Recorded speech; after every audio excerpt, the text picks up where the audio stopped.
December 26, 1944. Monte Belvedere, Northern Apennines, Italy. Through morning fog, Oberst Heinrich von Schellenberg watched American troops advancing toward his fortress. Negroes, his briefing officer had reported with contempt. The Americans have sent us their weakest troops. Former railroad porters playing soldier. Von Schellenberg, a Stalingrad veteran, studied the men through field glasses.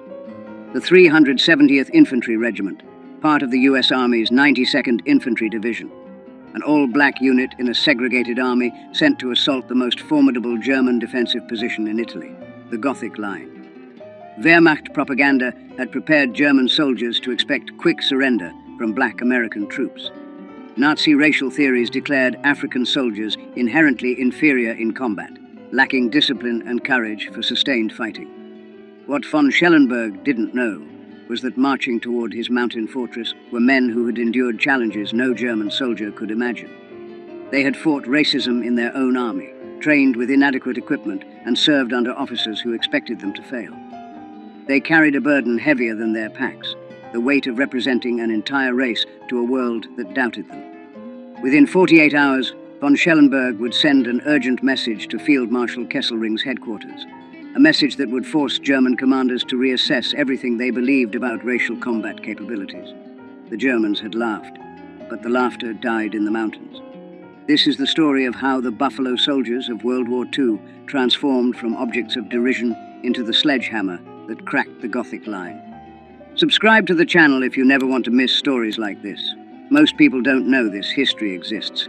Help us change that.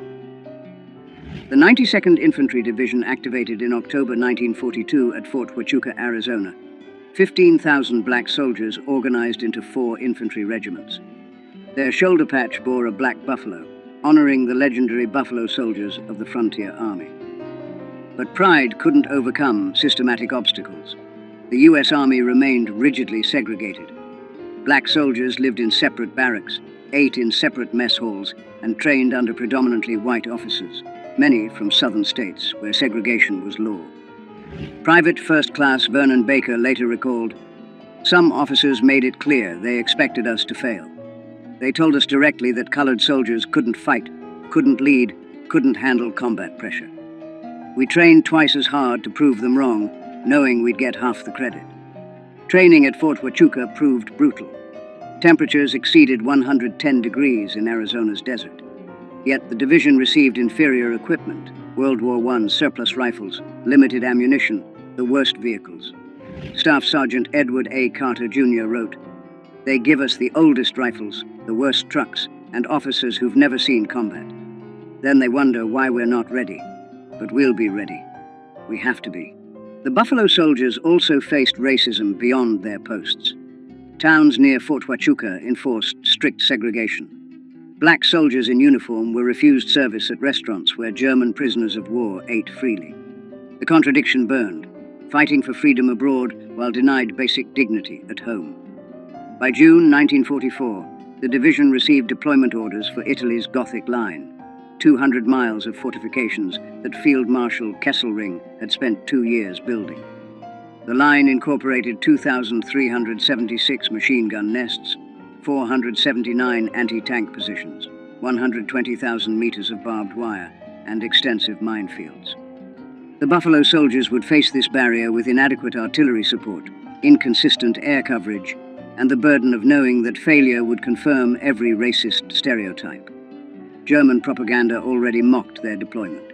Wehrmacht intelligence dismissed black American troops as third-rate soldiers suitable only for labor duties. The division arrived in Naples in July 1944. General Edward M. Almond commanded, a Virginian whose racial attitudes were well documented. He openly doubted his soldiers' capabilities and maintained relationships with officers who shared his prejudices. Staff Sergeant Johnny Stevens recalled, "General Almond told us we had to prove ourselves, that people were watching. What he didn't say, but we all heard, was that he expected us to fail. That made us more determined than any pep talk could have." By December 1944, Allied commanders faced crisis. The Gothic Line remained unbroken despite months of attacks. Winter approached. General Mark Clark needed a breakthrough before snow made mountain warfare impossible. The mission given to the 92nd Infantry Division: assault the western anchor of the Gothic Line, capture mountain peaks dominating the Serchio Valley, and drive German forces back. Success would open the door to northern Italy. Failure would mean another winter of stalemate and confirmation of every racist assumption about black soldiers. The centerpiece of German defenses was Monte Belvedere, rising 3,830 feet above the Serchio Valley. From its summit, German observation posts could see 50 miles in every direction, calling artillery fire on any movement with devastating accuracy. Oberst von Schellenberg, commanding the 148th Grenadier Division, had supervised construction personally. Concrete bunkers with 3-foot walls protected machine gun crews. Mortars sat in covered pits, invisible to aerial reconnaissance. The mountains multiplied German effectiveness. A single machine gun could control an entire valley. Lieutenant Hans Becker wrote to his wife, "The Americans would need wings to reach us. The slopes are so steep that climbing without enemy fire would be difficult. Under fire, I cannot imagine how they could advance. The Negro troops they're sending will die before they reach our wire." German intelligence on the 92nd Infantry Division reflected Nazi racial prejudices. A November 1944 assessment stated, "American Negro units lack combat motivation. They will advance until meeting serious resistance, then retreat or surrender. Division is suitable only for defensive operations or garrison duties." This wasn't based on combat observation. It reflected Nazi ideology that declared non-Aryans inherently inferior. Wehrmacht training manuals advised, "Offer strong initial resistance. Negro troops will panic and flee. Their white officers will be unable to restore order." These assumptions created dangerous overconfidence. Von Schellenberg positioned forces believing black troops would collapse under artillery fire, never reaching his main defensive line. The Gothic Line's fortifications included S-mines, bouncing Bettys, that jumped 3 feet before exploding at groin height. Barbed wire obstacles, some 30 feet deep, forced attackers into killing zones. German defenders had registered every approach route with artillery. Weather became a German ally. November temperatures ranged from 40 degrees during the day to below freezing at night. Rain fell constantly, turning trails to mud. Morning fog prevented air support. Trench foot became epidemic. The 92nd's medical reports showed 847 cases serious enough for evacuation in November alone. Allied artillery and air support proved inadequate. Ammunition shortages plagued Italian operations. The 92nd received only 30% of requested ammunition, while priority went to France. Air support averaged fewer than 10 sorties daily compared to 100 plus in Northwest Europe. The Buffalo soldiers studied their objective, knowing they would assault with inadequate preparation. They would attack at numerical parity against prepared defenses. No 3-to-1 superiority that doctrine required. Success depended on courage, determination, and accepting casualties that would horrify commanders who valued their soldiers equally. But these soldiers weren't valued equally. They knew it. The Germans knew it. Failure would confirm every racist assumption. That burden was heavier than the equipment they carried. December 26, 1944. H hour, 0600. The attack would begin in darkness, on ice-covered slopes, against an enemy expecting them to fail. December 26th, 05:45 hours. Absolute darkness on Monte Belvedere's lower slopes. Men of Company C, 370 Infantry Regiment, checked equipment one final time.